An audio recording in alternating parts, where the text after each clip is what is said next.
Welcome to the club, 'cause you're that kind of nerd. Hello, and welcome to the club. This is That Kind of Nerd. It's a show where we talk about the nerdy things we're passionate about and judge each other on what we bring to the table. I'm your host this week, Josh Burns, and I'm joined by CJ Mellon and Brian Thornton. Hello, Earthlings. Earthlings? Earthlings. Hello, lizard people. Good. I do for one welcome our lizard overlords. Yes. Lizard. As I know, we all are lizard people at one point in our lives. Since bringing the world's best podcast back online, we have a new format. Wow, that is Right. Advantageous. That is ambitious. That was great. very assertive. I don't know if I want to script to that. I am not ready for that kind of commitment. At the end of every topic, we will be judging the conversation and awarding points.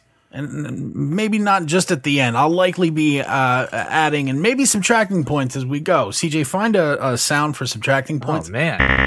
The winner at the end of this show will be the person with the most points and will host this show next week. So, the way we do this now is we each bring a topic. What do we got? Well, first, before we start into our topics, can I take the floor for a second and Can you be share? real a absolutely. second for just a millisecond? Share some Yeah, things. you can be real a second. Yeah, I want to be real a second because Sony, what the fuck? I was not on last week's podcast, so I could not talk about what I saw. But Sony, what the fuck? Have you seen this press release for Sony's movie Kraven the Hunter? Yes. No. Yes, I No. have. Okay, this makes me so angry. Now, Josh, how familiar are you with the character of Kraven the Hunter? Just from the Todd McFarlane Spider-Man. Okay, so what do you know about him? How would you describe Kraven?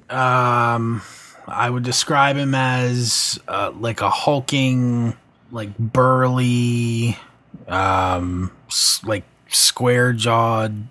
He's a tough guy. I mean, I don't know what else. He is a big game hunter, and the ultimate game is Spider-Man, right? Like, that's his mission, is to kill Spider-Man, mount him on his wall. So last week, while I was out, Sony decided to go ahead and say, hey, let's give you some information on this new Kraven movie we're doing with Aaron Taylor Johnson. We're in a post-Morbius area. It's Morbin time is over. Now let's look forward to what we got it coming down the pipeline here. And they described this version of Kraven as an animal lover and protector of the natural world. What do you mean? He's a hunter. Yep. He is going to be an anti-hero, which Kraven has never been. No, never. I don't even think there's been a team up with Kraven. But anyway, but they're going to, their version will be an animal lover and protector of the natural world. And that's kind of, and that's what that they're going very full on into this idea. I hate everything about this. Yeah, what I read is that his father was the original big game hunter. He's a multi-billionaire and runs the estate, and he hunted animals.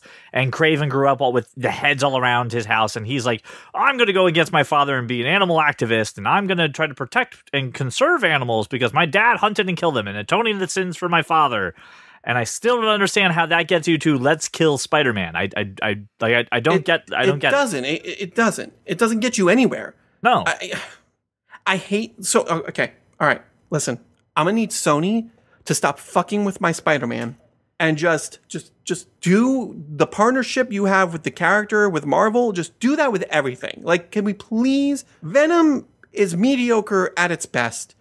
I haven't even seen Morbius. And I didn't even listen to your fine gentleman's review of it because I haven't seen it.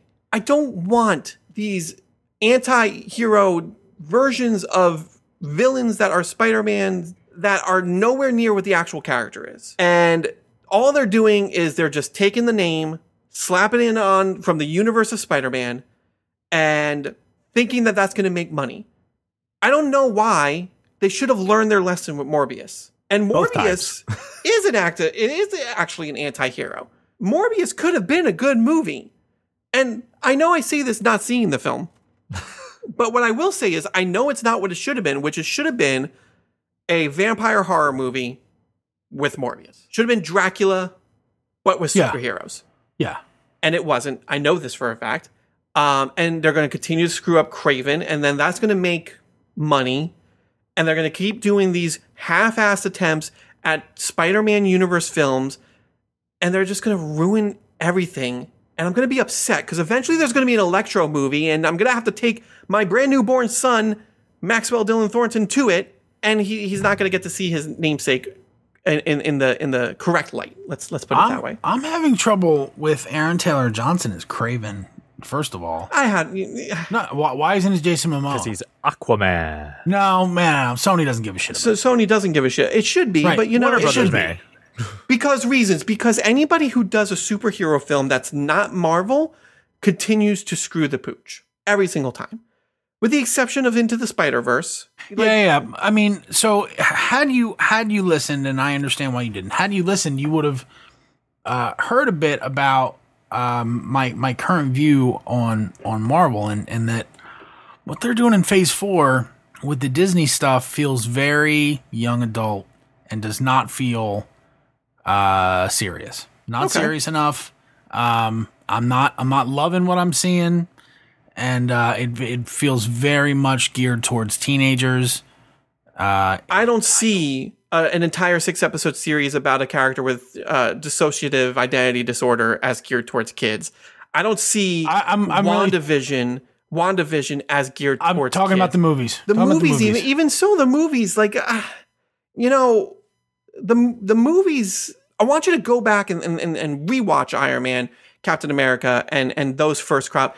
They're very similar. Like, they're laying the groundwork for something. We just need to introduce these characters. And yes, Josh, the movies are going to have to be a little bit more skewed towards a young adult and adult crowd because we want money. We want another $3 billion film, right? Like, that just makes sense. But, like, again, and it's not just your complaint. It's a lot of people's big complaint about, I don't see where they're going with this. It doesn't seem like the stakes are very high. I don't agree with that at all. I think Marvel is playing the long game and is setting up some very specific characters in place. And I think coming out of Phase 4, you'll see some of that more seriousness start to settle in, just like you did at the end of Phase 1 when the Avengers came and we showed Thanos, and all of a sudden now we're working towards something. They're doing it again. Phase 4 is essentially not a hard reboot, but it's a soft reboot of the Marvel Cinematic Universe. You don't have the characters that you used to have. Quite frankly, I would not be surprised if this is Chris Hemsworth's last outing as Thor. Like, we're sunsetting some of the legacy characters, we're bringing in these new characters, and as such, you've got to make it a little bit more fun, a little bit more jovial. You got to get people bought into it, because that's what the original films were. That's what the original films did. They weren't super dark. They weren't super, like, connected. They weren't like, oh my gosh, the stakes are so high. They didn't have children as main characters. You're talking about one Disney Plus show in particular. And one movie. She's not the star of Yes, she's the main character. What movie? The entire movie was about that character. What movie? Multiverse of Madness. That entire movie was about Scarlet Witch, not about America Chavez. Absolutely not. Okay. That movie is all about Scarlet Witch and her path down ruin / redemption. I get that part, but that's not. They're setting up Young Avengers, right? They're setting up Young Avengers. So yes, that way of course they're setting up Young Avengers. I get that. Yeah. So I mean, listen. Here's the thing. Give it time. It seems like. It seems like a lot because it is a lot. Because if you rewind 12 years back, we had only 5 movies leading up to Avengers, and then we started getting very connected and very heavy with some of our direction. We don't have that. We have 5 projects in a year still, but give it time. Be patient. They are laying the groundwork. I see where things are headed, and I have a feeling you're going to like where it's going. And I'm not going to say anything other than that. Anywho, now that I've gotten that off my chest, would love to bring a topic to you gentlemen. As far as what I have to bring to the table today, not based on a news article or anything that I saw. It's actually based on something that happened to me personally over the past week and a half, 2 weeks now. And I wanted to it made me think of something. I want to get your thoughts. So I'm going to share my thing first, and then I want to kind of let you both kind of share what your thoughts are. So it's been a very big week for me. As I intimated before, my baby was born, and I'm very excited to have the new nerd in the house. But just a few days prior to that, on Father's Day, ironically, I got a package at the door, and it was a very big box. And I was like, oh, what's this? And then I remember, because the writing on the side of the box said it, I kickstarted a board game about a year and a half ago. And CJ knows the story because I kind of told him this story. So actually pre-pandemic, 2019 life, the before times. Yeah. I kickstarted a game, and I'm a huge board game fanatic. You both know this. I don't know if we've ever really talked about it on the show, but I love board games. I love, getting together with a bunch of friends and getting angry at the person who always wins because it's my board game. I should win once in a while, but it doesn't happen. And I kickstarted this board game called Marvel United because it seemed like a fun game. I really like the art style. And the other thing that I was thinking was the game pieces were very cool. They came unpainted. I was like, oh, hey, this is a new hobby I've been looking to get into. Let me start with this. Let me start painting these game pieces. And I will say for the record, very relaxing. I love doing it. So you all know how Kickstarter works, but just in case nobody else who listens to the podcast really understands it, if you see a project that you like, you have usually a couple different levels of pledges to give to the cause, right? You pledge the money and then you donate it.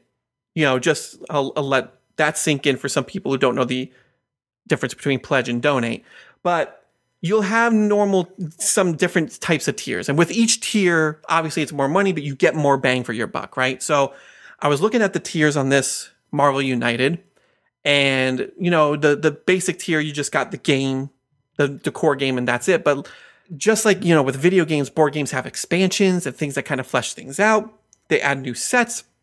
And so I was like, you know what, if I'm going to do this, I'm going to go all in. And with my wife's blessing, I went for the ultimate pledge, the highest pledge possible. And I got the core game and 6 other expansion sets. Now, that is not what arrived on my door stoop a week and a half ago, because I had gotten that about a year and a half ago, and I gotten all of the sets, and I've been painting through it. But literally the day I got that, I got an email from the company saying, hey, don't know if you noticed, the only characters that aren't in your set are the X-Men characters. We have a whole different campaign for that. Would you like to kickstart this as well? And I said, yes, please. And I, again, went for the highest pledge and got about, I will say, game pieces alone, I probably have like about 300 characters to paint. So I'm going to be painting for a while. I've got I had to reorganize my entire board game closet. Let's put it that way. Because there's the 2 core sets, and each core set has about 6 or 7 expansions to it. And then as you do, Kickstarter, after they said, hey, we got funded, yay, we're going to take your money. But before we take your money, here's some other things you can add that will make you spend more money, but will make your experience all that much better. And I said, well, I need most, if not all of those. So I add to cart, click. And needless to say, I'm extremely excited and I'm extremely happy that I spent this money. I'm not going to give an exact number, but I will say this is the most money I've spent on a board game. I've spent more money on this than I would say spend on a PS5. Let's put it that way. It has been, and that's not including the fact that now I have a whole new hobby. So I need to buy brushes. I need to buy paints for the hobby, right? Right. I need to buy, primer and all this other stuff, right? So like we're looking at a hefty bill, but you know what? I look at it as I get a brand new hobby, a very relaxing. I love painting these figures, every once in a while, like I'll take 10 minutes out of my day, and it doesn't consume a ton of my time, right? So especially with a newborn in the house, if I want to take 10, 15 minutes away and maybe like he's sleeping, or maybe, my wife has him for a little bit, I can do a little paint and then I can go up. It's not like time consuming. I'm extremely happy with this purchase, but it got me thinking, gentlemen, what is some of the most expensive nerdy items that you have dived down that rabbit hole in and acquired, and was it worth it for you? Discuss. Well, because I know that CJ really absolutely never spares the expense when he's interested in something. I'll let him go first. So CJ, just because we know you're cheap, let me just set the ground rules again. This is not, I spent $3,000 on this thing. This is, I spent a lot of money for me, which could be 50 because that's a lot of money to you. And I got X amount of worth out of it, or I wish I didn't do it, right? Yeah, all right. I'll tell you a specific project that I was just like, I'm going to throw money at this problem because I can, and I'm a nerd, and I want it to be a nerdy way to solve the problem, right? So I am a HomeKit house, right? Everything I have that, if it can be controlled by HomeKit, I want it in this house. My light bulbs, my front door, my camera, everything, right, is HomeKit compatible. So every time I went into my garage to go to the fridge there, or to get the girls into the car or whatever, I have to reach on a weird angle to hit the light switch to the garage. And I was like, I'm done with this. I can't. That's bad for the back, friend. You can't. I'm not reaching. I'm not doing this anymore. I want to just open the door and light comes on. That's what I want. All right. That's the only thing I want to be able to do.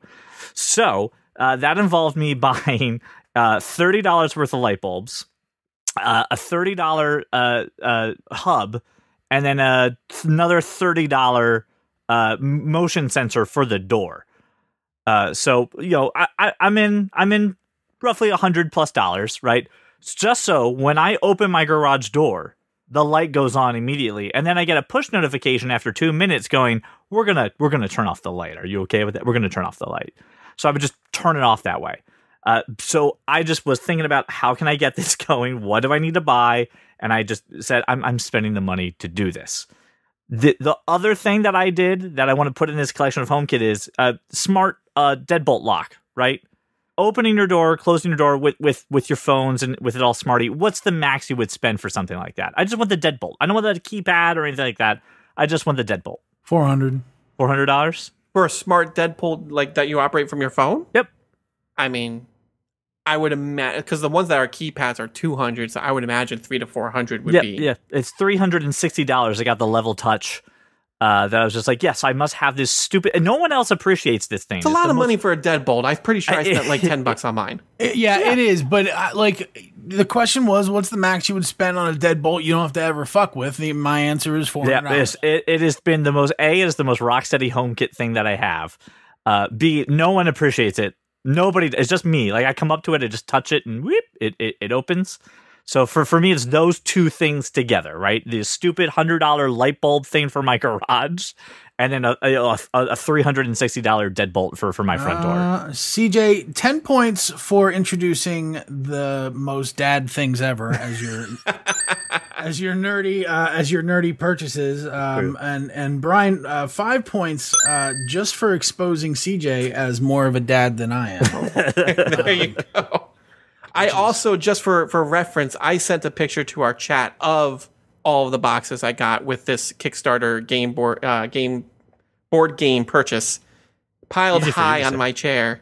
Holy shit! Okay, yeah. If you're listening to this on Apple Podcasts or Overcast, sorry, Spotify people, you're not getting this. This is your show artwork right now. You can see there this. You go. That'll work. Also, this game is stacked higher than a Scooby sandwich, man. It is. It's almost as tall as I am. But yeah, that's what I got for spending the money that I put in, and that's not including, I got a playmat with it, obviously. Actually, that's amazing value. I know. That's what I said. How much was this? Slightly more than a PS5. Oh, okay, right. Sorry. For both, yeah, probably a little bit more. That's that, and you got to paint every last one of these. So each box, I mean, they come with cards and pieces. So each box, like the thinner boxes, will have about 5 to 8 game pieces in it. The big boxes are just, hey, we just also created a fuck ton of other characters for you. Those have about 40 or 50 additional characters. There are 21 boxes in this pile. Holy shit. I told you, I have several hundred characters to paint. The thing is, when you look at, if anybody, and I'm not an avid board game player, but I do when I'm in the stores and there's a section, I stand there and look at them and go, man, I'd love to have this in my closet and never play it. Exactly. Right? But I look at them and I'm like, okay, so like the main game is like $79 and all the expansion boxes are like $50 a piece and blah, blah, blah. But like, I'd be willing to bet that at retail, Brian, this is triple what you paid. Oh, absolutely. I'm sure it is, which is why I went through Kickstarter. And the other thing is, as you all know, with Kickstarter, there's exclusives you don't get in the store. That's right. Plus the fact that all these expansions are not available in stores yet. Like they pre-produced them for the Kickstarters, right? So like, this is how I sold my wife on this. I was like, hey, it's X amount of money, but this is all the benefits I get out of it. And my wife, bless her heart, is always just like, can we pay our mortgage? Yes. Cool. You go do what you want to do. As long as you can keep a roof over our heads and food on the table. That's all I care about. I'm like, awesome. But yeah, I wanted to give that to you all for reference, not to circumvent your daddest of dad nerdy purchases, CJ. But just wanted to let you know what we're talking about when I say I kickstarted the board game. Brian, 5 points for finding spectacular value. No, thank you. Thank you very much. Absolutely. So I've done both of the things that you guys talked about, right? I've done the Kickstarter thing and I've gotten amazing deals on like, especially like on chargers and battery packs and stuff. It's been amazing. Great. I've done the smart home thing. And both of those are necessities as far as I'm concerned. The most nerdy thing. Oh man. So like I'm looking around and you know, I'd say my sneaker collection, I could say my hat collection, but probably I have to say my tattoos. Like when I got started, you know, I got my first tattoo, just like a portrait of my kids when I was 30. And then, you know, a few years ago, started on like a nerdy project where I was like designing I had an idea of what I wanted. And so my right leg, I mean, you know, is completely wrapped from my knee to my ankle is all nerdy stuff, all of it. And that, you know, is it costly? No, I think, you know, in terms of how like tattoos go, no, it wasn't terribly costly, but it was absolutely, it took a lot of time. Like, and it started a hobby, I guess. I mean, I don't think tattoos are necessarily a hobby, more like a way of life, but like it's it's gotten me quite a bit more interested in more tattoos. And then, you know, so then I got my left leg done, and in 2 weeks I'm starting on my arms and so on and so forth. So like it takes quite a lot of time. Like the nerdy leg project that I designed with the help of my artist, probably about 24 hours in a chair over 5 sittings. And there's all kinds of cool shit in there, man. It's got our podcast logo at the top. It's got like a comic book panel with all different, and it's not just, you know, it's everything that I love. It's the Triforce symbol from The Legend of Zelda, and there's a 1-up mushroom, and there's a Harry Potter thing, which is like more of a nod to my wife, and there's Spider-Man and Batman and the Joker and Reservoir Dogs, and there's all the Yankees are in there. There's all kinds of cool stuff, and I've got, you know, the 11th Doctor's sonic screwdriver that runs from basically my knee to my ankle on the front, running the entire length of the bone. It's pretty obscene. I've got Matt Smith's silhouette. I've got, you know, Hitchhiker's Guide to the Galaxy covers my entire calf, the big globe with the dolphins leaving, and you know what I mean? Like, it's just, it was the first thing that I was ever creative about. Super proud of it. And it got me into, really got me more interested in doing more of it. So I'm looking at like kind of what's the next thing. So, but that's the thing that I spent, money on that is worth maybe more than its weight in gold to me. That's, you know, what's funny. Your thing is expensive, not just in money, but also in time. And pain. Mm-hmm. But I love it when you get a new tattoo, because that means I usually get a text message saying, I need some good pictures of Batman or Deadpool or Punisher. And then I get to go online and be like, oh, I love this, and just send you thousands of pictures of different so I look forward, you're getting your arms done. I look forward to getting that text message very soon. Yeah. I'm not even sure which direction I'm going to go with it, but the right is going to be color and the left is going to be black and gray. And I'm not, the left will probably stay Japanese themed and we'll go from there. Nice. Right on. I love it. Oh, that's wonderful. That was a fantastic topic. Thank you, Brian. You're welcome. I've brought to the show, what probably we can describe as a classic Josh Burns topic. And that is, a fucking list that doesn't make any sense at all. Oh, okay. It is a list that makes no sense. And I'm going to paste it into the show notes. I was about to say, can you drop the link? Because is it the Rolling Stone superhero? It sure is. I fucking knew it. I have seen this.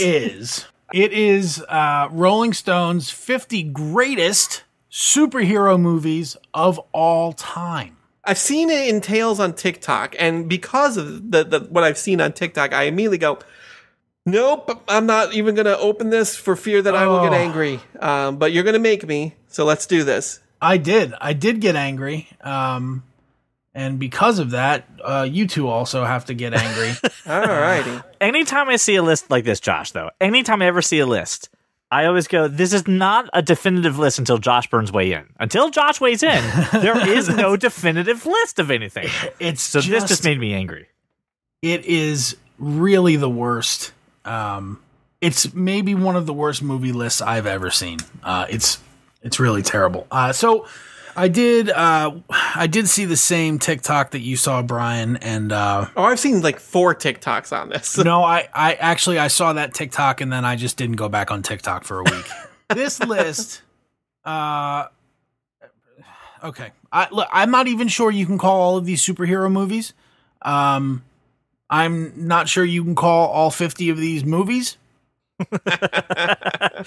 And certainly the order was decided by a randomizer online or someone's phone. 6 people put this together. Yeah, six people. 6 idiots who've never read a comic book or seen a movie. Apparently, I'm scrolling through the list right now, and yeah, everything that I don't know how you want to attack this, Josh, because I don't want to go all 50-50, but like there are some egregious things on this list. There are. So yeah, I thought maybe each of us could limit it to 3 things that are completely egregious. I'll give you one right off the bat. No, don't give me anything. Not yet. Okay. 3 things that are completely egregious and 2 things that we agree with. Yes. We're going to do 5 things total. 3 of them being the worst things that ever worsted. And 2 things that were like, okay, you got these 2 things somewhat correct. And just to clarify, when we say that, we mean like, hey, you ranked this at 50 and it really should be like, 30 or 20, right? Or why is Tank Girl even on the list? I'm not saying Tank Girl. I'm just could be any of those things. It could be why something is worse than something else. Any of those things are applicable. Yes. Brian, what is your first thing right off the bat? Okay, I have a couple, but right off the bat, and please don't take this the wrong way, Zack Snyder's Justice League does not belong anywhere on this fucking list. Correct. Agreed. I don't care if it's 50. It does not belong to be 50th. I can name 5 other DCEU movies that are better than Zack Snyder's Justice League that could have been 50, because I don't see Aquaman on this list. I don't see Shazam on this list. And I'd put both of those above Zack Snyder's Justice League any given day. So that's the first thing that jumps out at me. The next thing, I see Avengers Infinity War at 16. And I say, that seems a little low, but let's see what you have above it. Yeah. And above it is Guardians of the Galaxy. Okay. I can see where you got there. Spider-Man. Okay, sure. X-Men Days of Future Past is not better than Avengers Infinity War. No. As much as I love Spider-Man Homecoming, not better than Infinity War. No. Infinity War belongs higher. Wonder Woman probably number is 1. Not better than Infinity War. I would say you can make the argument for number 1. Yeah. I would give you that, but it should be top 10. It should at least be top 10. Right. And another pretty egregious thing that I noticed, Batman Mask of the Phantasm is too low on this list as well. 19? Are you kidding me? As every commentator on this list said, I'm shocked it's even on here, and I'm happy it is. But yeah, Right, it is way too low. Let's put it this way. I'm shocked it's on here because clearly the people who wrote this article are morons. And it makes me happy that they even remembered that this movie existed. It's not 19.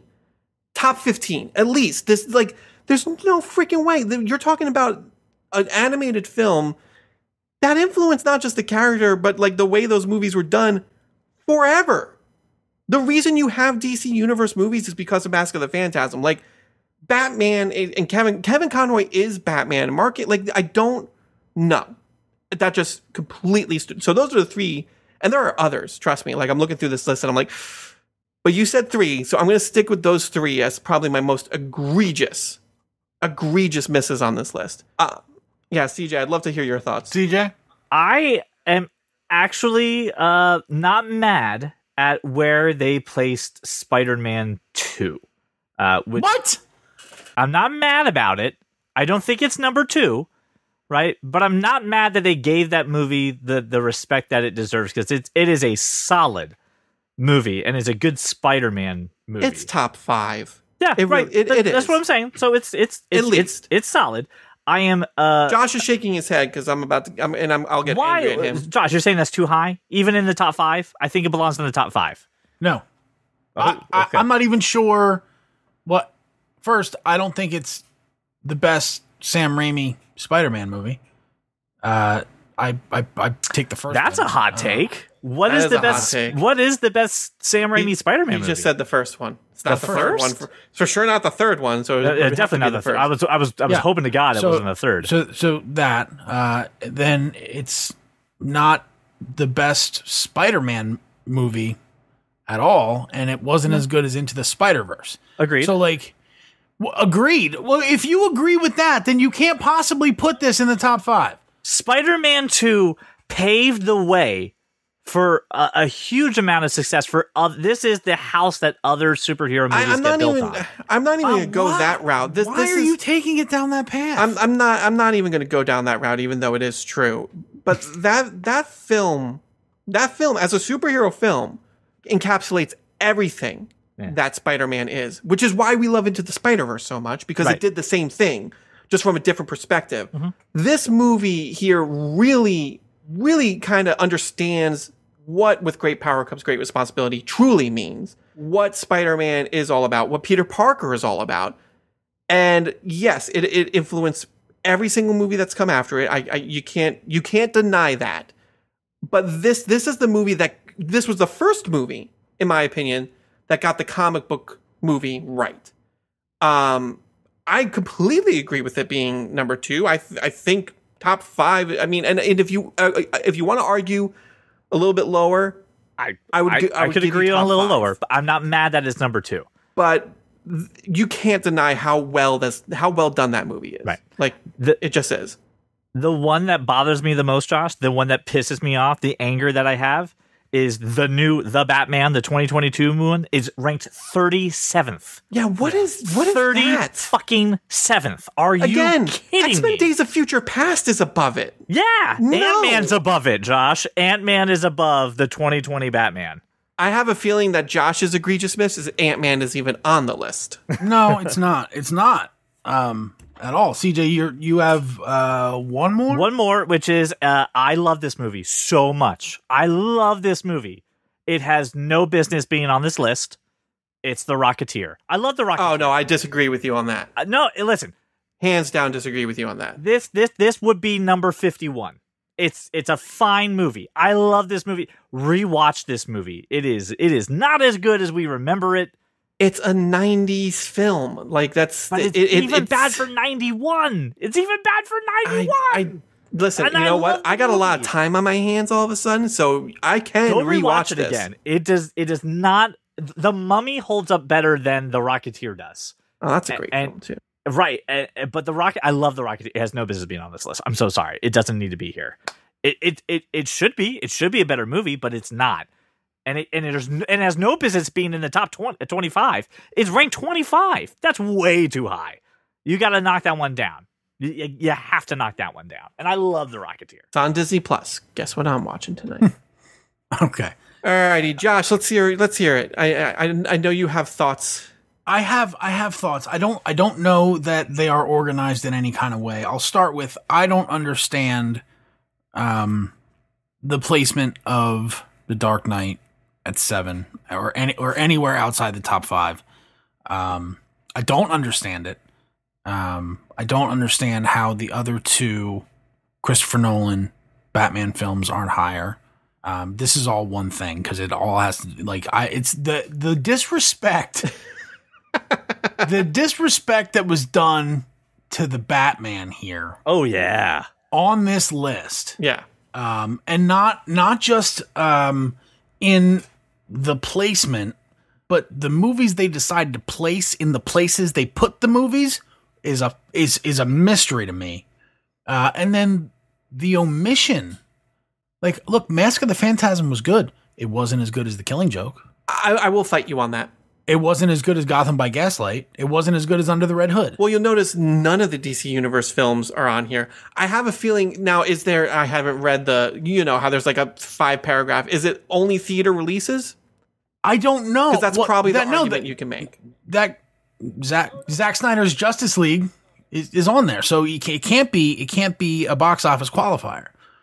So I don't know why, but it's the omission and the disrespect that was done is a problem. Mm-hmm. That's I think thing number 1.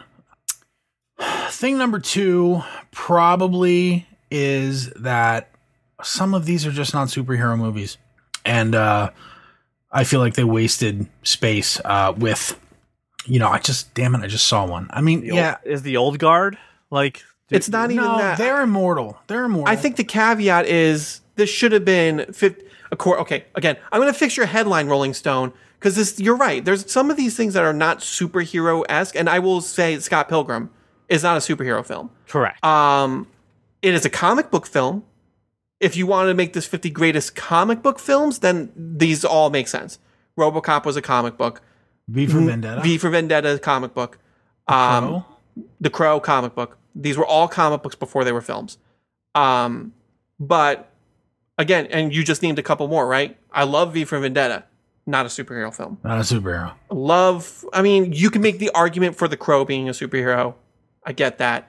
Scott Pilgrim vs. the World, love it. Not a superhero film. Agreed. So I agree with you. I don't think some of these even belong on the list. I don't even know what the hell Inframan is from 1975. No. Guarantee you it's not supposed to be 47. And then I guess just the order of the Marvel, like the rankings of the Marvel movies, it doesn't make any sense to me. I want to talk about disrespect. Avengers. The first Avengers. Oh, I know. 41. I know. Yeah, 41. Right. And look, I mean, I don't know that I've ever met anyone who would be like, you know what was better than Avengers? Black Panther. Black Panther's a great movie. Even Multiverse of Madness, which is 3 spots higher. Right.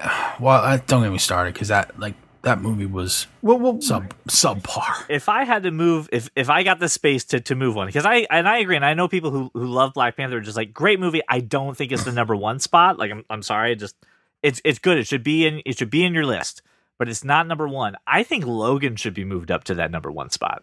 Yes. Why is Blade 2 on this list, but Blade is not? Right. I don't know.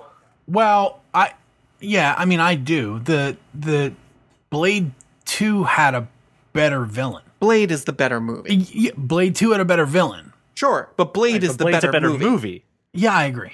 Right, okay. So if it was just a story, we'd be like, yeah, cool, you got the better villain. Like if you put Blade I can see how people go Blade 2 over Blade. People. Right? Yes. Not me, but people. I can see that. But not so much. Like, look, it had people are wrong. Josh. Yeah, but it had a bigger and better cast. Like there was a lot of things that Blade 2 had going for it that Blade didn't. Probably because the studio's like, this might not work at all. this guy hasn't paid taxes ever. You don't have to. So- You can't take money that you already spent. What are you going to do? They're going to come after you. I don't have the money anymore. What do you want? Yeah, so like, but those are my three egregious things, and the list was so disappointing that it was hard to narrow in on what I was most angry about. Every time I do scroll this to think of like another thing I want to bring, I just get more angry. I get more angry. I find a new angry thing. I'm scrolling through it because you said 2 that we are kind of okay with, and I'm trying to find those 2, and I keep finding more things that anger me. Right? I did find 2. I'm actually pleasantly surprised Megamind is on this list. Me too. I really enjoy that film. I'm fine with it being where it's at. It's not better than a lot of other superhero films, but that's a movie that's underrated, that deserves a sequel, that I highly enjoyed. Yep. I am not incredibly angry that The Incredibles is number 10. No, I'm fine with that. I'm fine with where that is. As much as I love that film. But I feel like you took the easy way out on that one. Oh, is that so? You want me to find something else I like about this list? No, here's the thing. I think the most obvious thing, here is the respect paid to some of the animated stuff. So like the Megamind, the Lego Marvel or Lego Batman, sorry. Incredibles is on here. Incredibles, Massive like having Phantasm. Definitely having those, but specifically those 3. Yeah, agreed. I was like, absolutely 100% agree. And you know, Megamind being toward the bottom of the list, I'm okay with. Incredibles being top 10, I'm fine with. Mm-hmm. Wonder like, Woman shouldn't be there. No. Certainly shouldn't. Nope. Not number 9. Yeah, no. But like that, I'm like, all right. So like the, broader, what am I okay with? I'm okay with that specific thing. Yeah, agreed. Definitely agreed. So How you took is my 2 good X3 things and combined it into one. Because it is Josh. one. It is one. That's why I said you took the Yeah. easy way. Because it's one. really, really hard. There's like, why is Ghost Rider here? Like, I love a good Nick Cage freak out as much as the next person, but it does not belong in the Scratch it top at the 50. door. Yeah, but they didn't in include. Spirit of That's Vengeance. 2. You know Yeah, what? that's Spirit- Here's yeah. my other thing. Minus 1 point to Brian for copping out. Hurtful. But I got another one for you, so maybe I can make this back. The 1966 Batman movie is on here, and that makes me very happy. Again, I'm not worried about the placement. When you talk about the giant swath of superhero films, it's very easy to fill this with all the dark and gritty. I'll give you that. Plus 3 points for being courageous. Woohoo! Excellent. All right. Because that was a risk. It was? I can't get over that they've got Ant-Man over Captain America: The First Avenger. That's supposed to find things you like now, I CJ. can't. I already did. I gave you Spider-Man. Right, I love you. What I do like the original Christopher Reeve Superman being on this list. I don't think number 2 Wasn't Superman 2 higher? No, Superman 2 2 is 20. Right? Superman 2 is pretty much agreed upon as the better film. It is. They have Superman, the first one, at number 5, and Superman 2 at 20. I am happy that these 6 morons even put it on the list. Right. They should be probably flipped though. They should. Yeah, you should. Superman 2 is by far the better Superman Christopher Reeve film. Yeah. Just the more I scroll this, the more I get angry. I'm just like, no, that movie's not better than like Doctor Strange is not better than RoboCop. Right? That's we can agree. Doctor Strange is not better than RoboCop. No, but to your point, I don't think agree. I don't think RoboCop should be on the list. I don't consider RoboCop a superhero. Right. I don't think that goes RoboCop back to should be the there. the crux Right. of the argument. Okay, but once we put it on the list and I have to look at it, I don't see any reason RoboCop's at 22. Okay. But I mean, I'm not going to fight you. I'm not that strongly on RoboCop. It wasn't like a thing where I'm gonna, I think Shang-Chi is accurately placed, right? I think Unbreakable being on the list is a good choice. And 32, that's all right. It was a mid-movie. That's all right. Like, it's fine. Yeah. I like Deadpool where it's at. I like it sort of right mid pack. I think that's kind of where it belongs. And that was kind of the other thing that I thought, all right, well, they threw Deadpool on there and they didn't know where to put it. So they put it in the middle. And I'm probably okay with that because I think people could, I think most fans love it, but I think people in general could take it or leave it. Another egregious miss that I just realized. No Way Home's not on this list. No, it's But not. Multiverse of Madness It is. should be. That's the thing. Right. Well, we can't. I mean, can we really get into all the things? No, that's the thing. This is why every time I scroll this list, I just get angry. I no longer will say, yeah, I like something about this list because now it's completely broken. It's entirely flawed. It's a flawed premise. Therefore, nothing you can do can make me happy. Like you just can't. Like, yeah, you put the Rocketeer on. I love the Rocketeer. Is Civil War not on here? No, and Amazing Spider-Man isn't on here either. Civil War isn't on here. How is Civil War not on? Okay, I can't do this anymore. I'm just going to get so angry.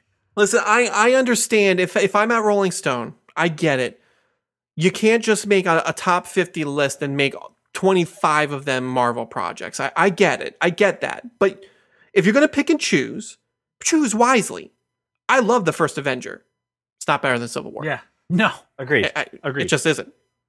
Like you're just missing the forest for the trees here because you're not getting the actual gold in this. Let's call it a genre, right?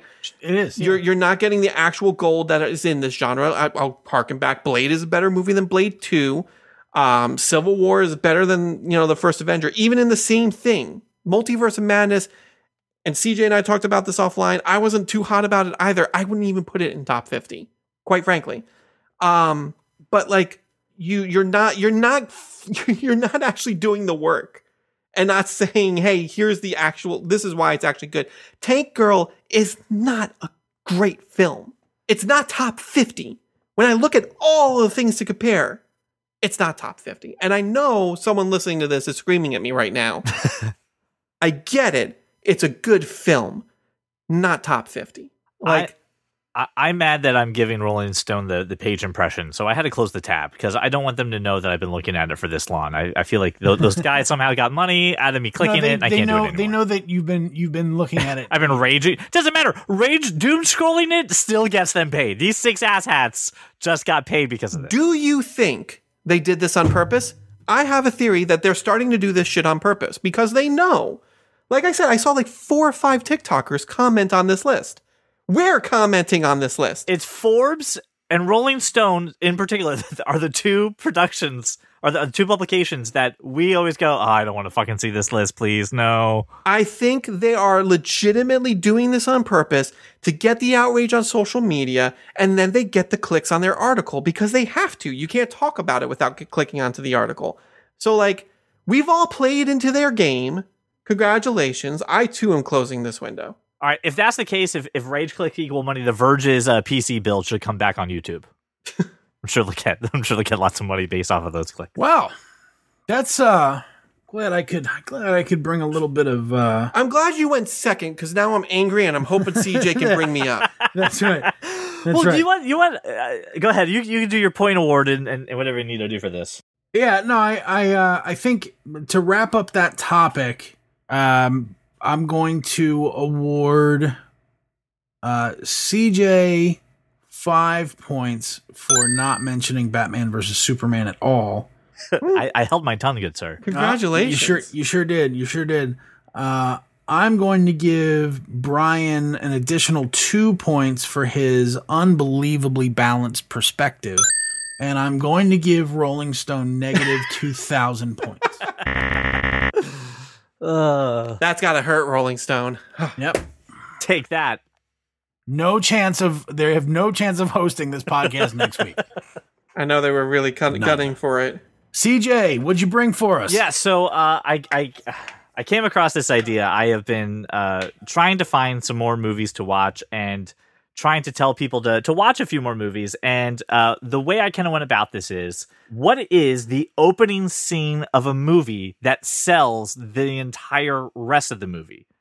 For example, and I'm going to give you an oddball example, right? So, because I know this is none of your picks. When you watch Shrek, that opening title sequence tells you everything you need to know about the world that you're coming into, what these characters are like, and what you've gotten yourself into, right?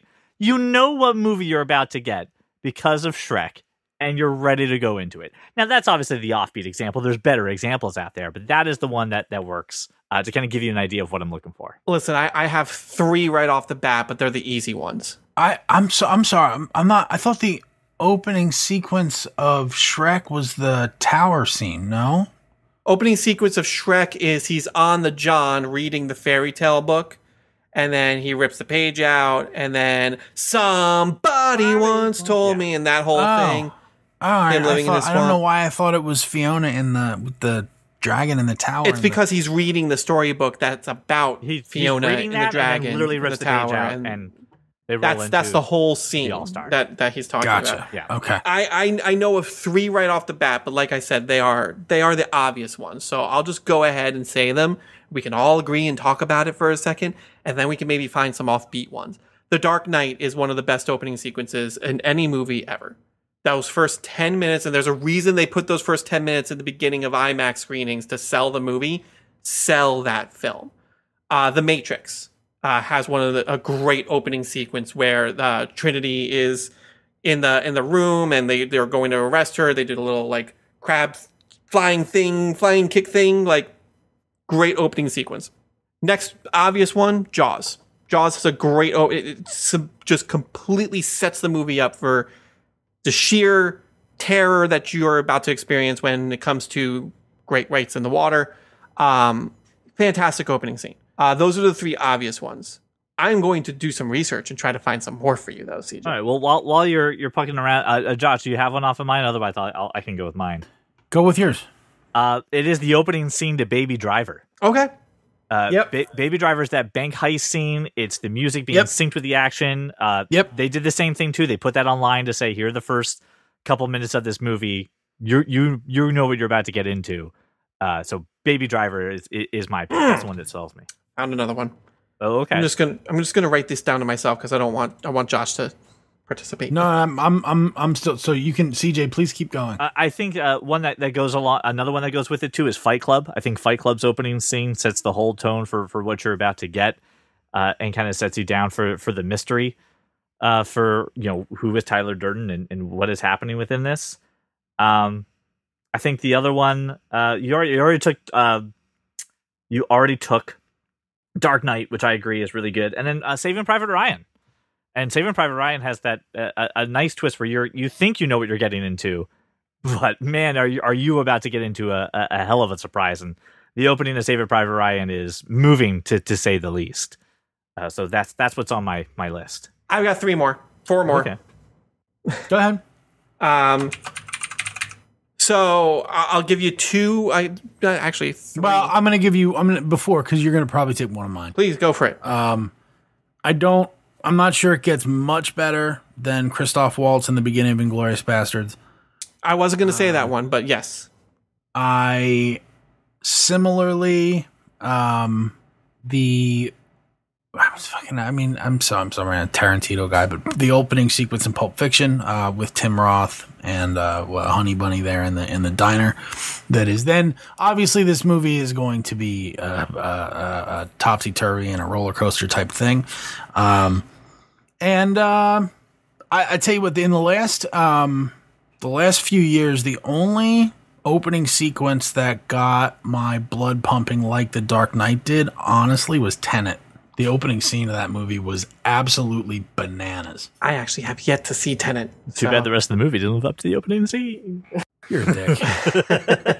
You know what, Josh? I will piggyback on your Nolan movie with another Nolan movie. I think the opening scene in Inception, Yeah. perfectly sets up the movie you're about to get. Is also just really good, mind-bending, especially when the dream starts to collapse. In that first dream, you start seeing like the walls of the hotel that they're in start collapsing in, and the fantastic opening scene. I can't believe we have talked this long without mentioning Raiders of the Lost Ark. And I will hurt myself for that. I apologize. That is one I kind of just thought that was that is like the one. You presented the question. No, I understand. The obvious ones need to be in there. Raiders of the Lost Ark, hands down, one of the greatest opening scenes of all time. Boulder rolling, it's constantly parodied, it's constantly referenced, right? I thought of one, Josh. I hope this makes you happy. I think Lord of War has remember they do like the life and the history of a bullet all the way through? No? All right. I love that. I will take your shitty opening and raise you since we were just talking about why this scene alone should have put this movie on the Rolling Stone list. The opening scene of Blade at the rave with the blood coming from the sprinklers, where he just goes in and decimates every single vampire in there. Yeah. Fantastic opening scene. Okay. I'm going to throw in Watchmen in the comedian's apartment, and I will also put No Country for Old Men in there. I refuse to watch Coen Brothers films, but I will. Which is ridiculous. You haven't seen No Country for Old Men? Nope. I don't like the Coen Brothers. I don't understand not watching that movie. I don't know what to tell you. I'll give it a shot. Again, I have a lot of time on my hands now, so maybe. Will it help? Well, no. I don't know if either of you... I know you probably will agree with me, but I don't know if you will agree with me so much that you'll be like, oh yeah, totally. But like, taking a hard left turn, the first Scream is one of the greatest opening sequences in a horror film. Coming from in the house. with Drew Barrymore answering the phone, like, completely sets you up for what you're about to get into. But also, more importantly, I remember, and this is one of the reasons why Scream is one of my favorite horror film franchises. They advertised this film. They put Drew Barrymore like front and center. Like, really, the marketing was about Drew. And they killed her off in the first 7 minutes in that opening scene. And it's just one of those movies that you saw it for the first time. You're like, this is not what I was expecting. And that's what the entire film is. I think that's a really good example of a good opening scene. One that I like, but I don't know if I would say is one of the best. Deadpool has a great opening sequence with, especially when the kid from Project Adam or whatever it is, he recites it. Yes.